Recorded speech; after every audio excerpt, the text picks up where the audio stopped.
What's up, everybody? I'm Garth Wyckoff. And I'm Christina Macauley. And welcome to another edition of Orange Slices, brought to you by the Public Cable Television Authority, or as we like to say, the PCTA. That's right. And we are about to check out more of the great people, places, and things that make living in Orange County so delicious. It is very delicious indeed, and we have a great show lined up for you today. We'll be heading out to the city of Stanton to meet Pam Schoonover. She is a fabulous person, a special woman dedicated to making a difference in the lives of children. And we are also going to meet this year's Mr. Fountain Valley, which is much more than a title. It's actually a really creative fundraiser, and it's a lot of fun for a great cause. It certainly is. All right, Christina, to get things started, do you know this song? If I was to say, I'm gonna pop some tags. Of course I do. It's that thrift shop song. It's a very cool tune, but there's actually a place in Huntington Beach that's been making thrift store shopping popular and very cool a long time before that song. I bet it does, and you know what? I'm gonna go get my swag on that note. All right. Oh, and if you see any like vintage footwear, I'm a size 10. Okay, let's go along with Christina as she heads out to the cross streets of Magnolia and Adams in the city of Huntington Beach.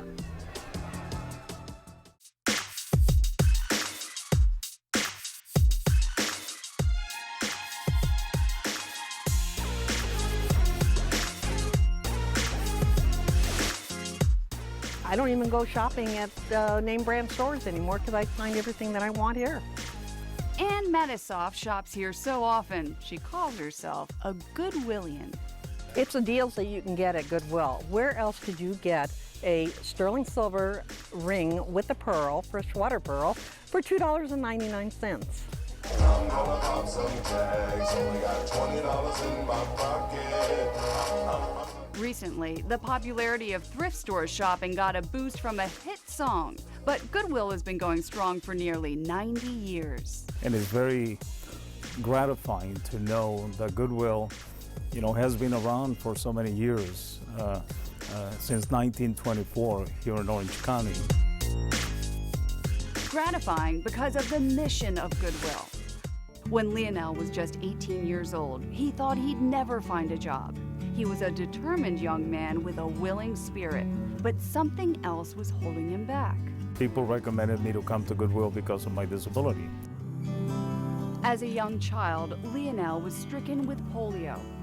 Today, at age 61, he still works for the one company that gave him the opportunity. I decided long ago that I was going to work for Goodwill and make it my career so that I can do what I can for Goodwill to create opportunities for other people just like the one I found. The people you might see working here in the Huntington Beach store might have a disability or just the desire to work for an organization that helps others. I wanted to work somewhere where I was put in a position where I could help people. I do a lot of community service work, volunteer work, and I just love helping people. I have a real passion for it. If you've never shopped at a thrift store, you might be surprised. Brand new, really high-end clothing with tags on them, shoes that are unworn, merchandise still in the boxes with the original packing. We just get really cool stuff, like, stuff like this is hard to find in a store, older like antique, vintage type housewares. In addition to the already great prices, Goodwill has sales and specials every week. Just look for the colored tags. And to enhance your shopping experience, careful attention is paid to merchandising, always making sure the store has a fresh new look. Every week, I kind of reset and pull old shoes and put the new in, out with the old, in with the new.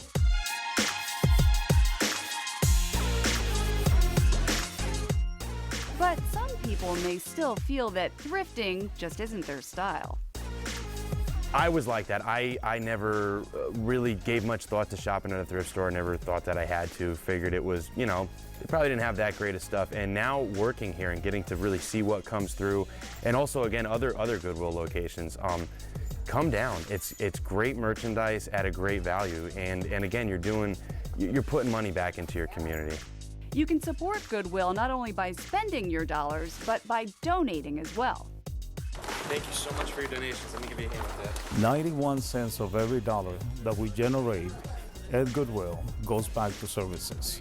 And so when you come to Goodwill to make a donation, we will make that donation, turn it into revenue, and out of the revenue, we will then pay for the services and training opportunities for people who come to Goodwill for opportunities, whether it's a job or training or developing skills or for a career. One man's trash, that's another man's come up. And hey, that song seems to have made it more hip to thrift. Probably. I mean, it's quite popular. It plays on the radio a lot. It plays while we're doing our work in the back sometimes, and we all get a kick out of it. So it's probably hopefully brought some new light to Goodwill and brought in some new customers. I'd like to think so. So look for the tags, find great deals, and remember Goodwill the next time you clean out your closet or garage. One last thing with Goodwill, we don't charge sales tax. So you come here and shop, you don't have to pay sales tax.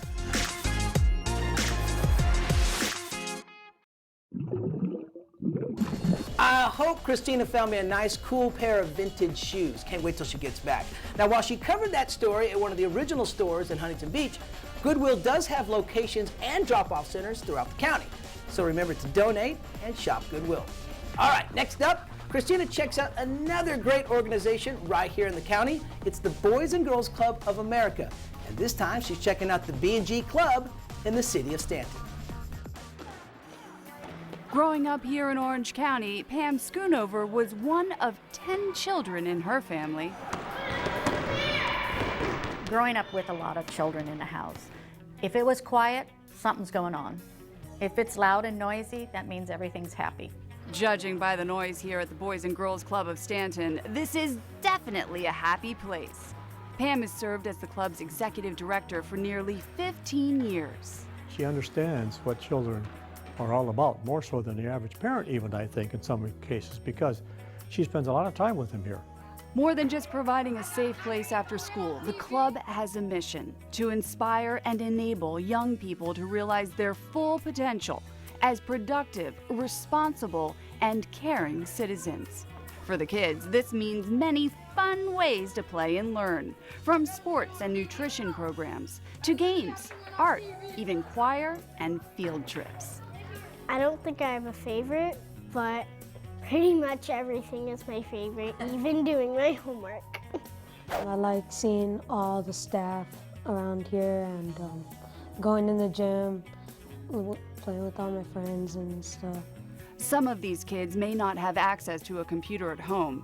Here, they get plenty of computer time and specialized programs to step up their learning. On the one side, we have what is called the tutored computer. It's a math, reading, spelling program, and every child has an individual key-in number, and the program is geared to just their ability, not everybody's ability. So it works with their strength, but then it also works with their weaknesses. The club was built in the early 80s when Pam was working at a school. She saw firsthand the challenges some kids face without after-school support. I was at Carver Elementary School down the street. I was what the kids would call the crazy lady, but it was a noontime supervisor.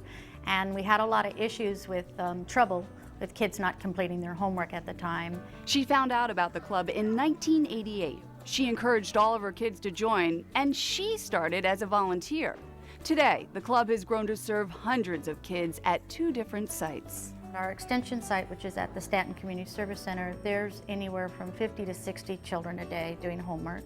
Here, there could be anywhere from 50 to 150 a day. So it just depends on what's going on. Programs come from the National Organization for Boys and Girls Clubs of America. For the younger kids, Smart Moves encourages positive behavior and volunteerism. Ladybugs is for the little girls, so that's 6 to 9, and then lizards are for the boys, 6 to 9 also. That's an intervention prevention program, and it has a lot also we've added to that by learning how to get along. So the group is to try to teach them how do you feel when someone says this to you, and try to get them to understand saying cruel things is not nice. And then with our little boys, we teach them about volunteering, giving back, and we take them to Food for Less to help our senior shoppers do their grocery shopping, like picking up items or reading a label maybe they can't read, and it's trying to show them how to be a little kinder. The most difficult age group to engage was high schoolers. So in 2006, the club built a teen center. Here they focus on life goals. Becoming a good citizen, going to college or military or trade school. I really, it doesn't matter to me, but doing something productive with your life. The club charges a modest fee, but no child is ever turned away. Well, our club serves ages 6 to 18 years of age. Membership fee is $20 a year, and a year is from January to December. But I will tell you this, probably 2/3 of our kids are free, receive a membership for free. And this is the most challenging aspect of Pam's job, to make sure this nonprofit raises enough funds throughout the year to meet the needs of their kids. I work with a grant writer and write grants for the club. We could probably write 20 grants and you'll be lucky if you got 1 out of the 20. So it's difficult. We're in such a small community. I mean, this city is only 3.1 square miles. It's not a rich city, by far, it really isn't. And if it wasn't for our benefactors, our donors that own big businesses here in Stanton, I don't know sometimes what we would do. Some children have needs beyond what the club has to offer, so Pam created a fund called Stand Up for Kids, where you can just make a donation and that donation is put into a separate fund that just helps a child in personal ways. It'll take them shopping to buy clothes for school or summer clothes if they need them, or shoes, or send them to a summer camp or a field trip just because they can't afford the field trip.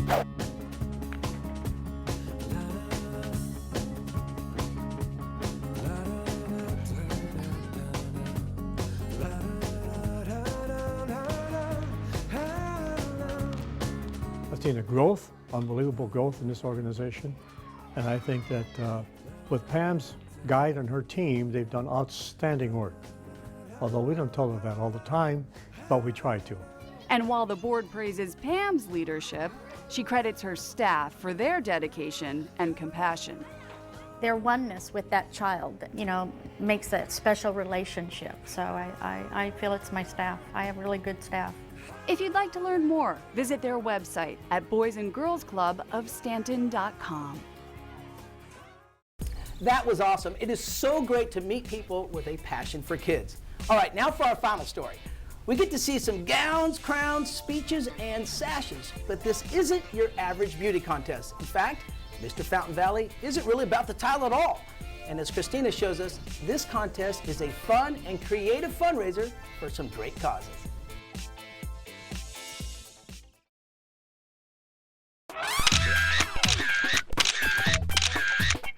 Five dashing contestants dare to strut their stuff, but who has what it takes to be Mr. Fountain Valley?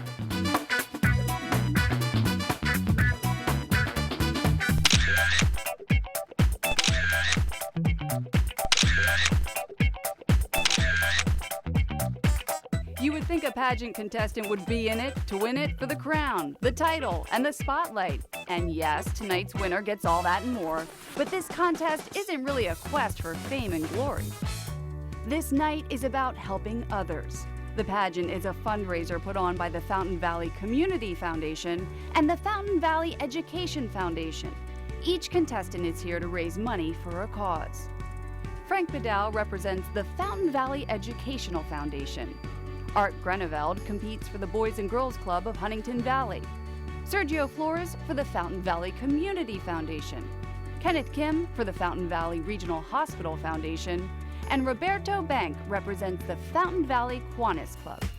Event coordinator Jeannie Hexam Thomas brought the idea to the city last year and is once again delighting the audience as the stunning MC.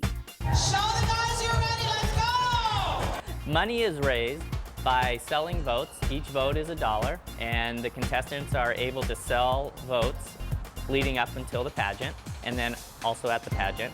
The other way they are able to bring in money is through sponsorships and selling ads for the program. All that money goes into a pot, and they get pretty much a point for every $100 that is received. But it's not all paid votes and sponsors. Of course, there are the popular ways to separate the audience with their cash, like auctions and raffles. 386-891. And the contestants do actually have to try to win to earn the most for their cause. Mr. Fountain Valley selected with an equation. There is a certain percentage of points that the contestants get for all the money that they've raised, but then they still have to put on a good show. And at the show, they are competing with those different categories of talent, swimwear, formal wear, and question and answers. And we've got a 3-panel judge that takes that information and gives them different points based on what they feel the contestant did. Then those numbers are put into our tabulation, and then based on the money, the judges' points, we come up with Mr. Fountain Valley. So what do you get with this kind of fundraising formula? This year, more than $30,000 and a new royal court, with Sergio as the second runner-up, Art wins first runner-up, and the new Mr. Fountain Valley, Frank Vidal. Most everyone agreed that Frank's impersonation of Celine Dion put him over the top. The native Frenchman actually picked the song during a trip back home. Well, I was traveling in France, and I've heard that song over there. Was back in December, and I just got the idea. I said, you know, this is the song that's gonna, if I can dress it up and all that, that's the key, that's gonna be it. It takes the efforts of many to make this night happen, including the title sponsors this year, Star Real Estate and Independence Bank. If you're involved with a nonprofit who would like to cash in on the fun, start recruiting your Mr. Fountain Valley contestant for next year's contest. It's very fun. I mean, the group that we work with was so enjoyable, and once you get into it, you know, you kind of ask for more. And once you get on that stage and you get the crowd, you know, cheering you up, you forget everything else, and you just have, you know, plain good fun. To find out more, check out Fountain Valley Community Foundation's website at fvcommunityfoundation.org.